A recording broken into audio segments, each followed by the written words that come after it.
I just something I'd really wanted to bring into the show. So let's do it. Does the manager of the year have to win the Premier League? I pose that question because I was thinking about this, and I look at what Emery's done at Aston Villa. I think it's absolutely incredible. There is no pre-season, there is no transfer window really, and they are absolutely in an amazing run of form in a very difficult Premier League. 6 wins out of the last 7. You've got Eddie Howe, who has sandwiched a period where they probably weren't playing as well, but they weren't conceding goals. But they started the season amazing. They're in that amazing run again as well now. You've got De Zerbi at Brighton, who takes over from Potter, and everyone thinks that's going to be the end of the Brighton journey. And in some ways, it's gone up a level. Do those managers deserve to be in the manager of the year running more than the manager who wins the Premier League? Now, I think it's a bit difficult this year because Arteta has gone and done something that probably, in my opinion, supersedes all of that, because Arsenal would not have been predicted to even get top 4 by many at the start of the season. I certainly didn't. And they are head and shoulders the best team in the Premier League at the moment, and consistently have proved that week in, week out. And they don't have a massive squad, and they don't have massive experience. So I think in this particular season, it would be hard to look beyond Arteta. I mean, but I think if Pep Guardiola won the title, I would be opposed.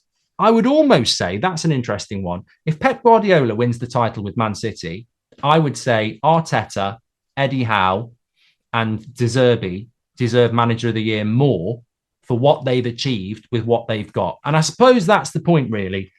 I think that the manager of the year, like the player of the year, shouldn't always be a Kevin De Bruyne if he wins the league, or a Pep Guardiola. I think we're better than that. I think we've proved that over the last hour and a half. I think we've proved that over the last few years that, you know, football is powered by the fans, and you can observe football on a more granular level and understand that there is football beyond the teams that win or fight for the title. You know, the relegation battle, the fight for top 4. I would love to see that. Now, I think if Arsenal win it this year, or if they don't win it this year, I think Arteta deserves it more than Pep anyway. But it just dropped into my head. I think it's well overdue. It's well overdue that we have that conversation.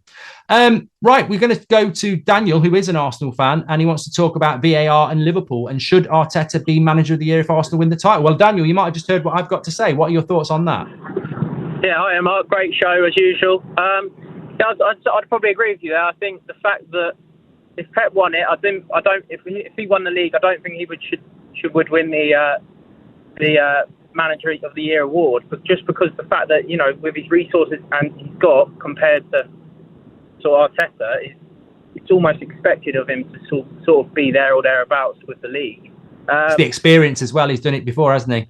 Yeah, exactly. He's done it all. I think Arteta's taken an Arsenal team that sort of was nowhere in the last few years and turned them into, you know, no one could have guessed they'd be leading the Premier League by 5 points at this point. So I think the fact he's done that, whether they win it or not in the end, obviously I hope they do. But I think I think everyone can kind of agree that Arteta's done much more of a better job. And same with, you know, De Zerbi, and like you said, he came into a Brighton team with they lost a lot of their backroom staff. They lost a lot of their main manager, and the fact that he's then ended up, you know, he's probably going one step further than Potter did with that Brighton team. That was, I'd probably put him in the running ahead of Pep anyway. Daniel, just very quickly, not got a lot left. Tell me about VAR. Just get your point out really quick, please.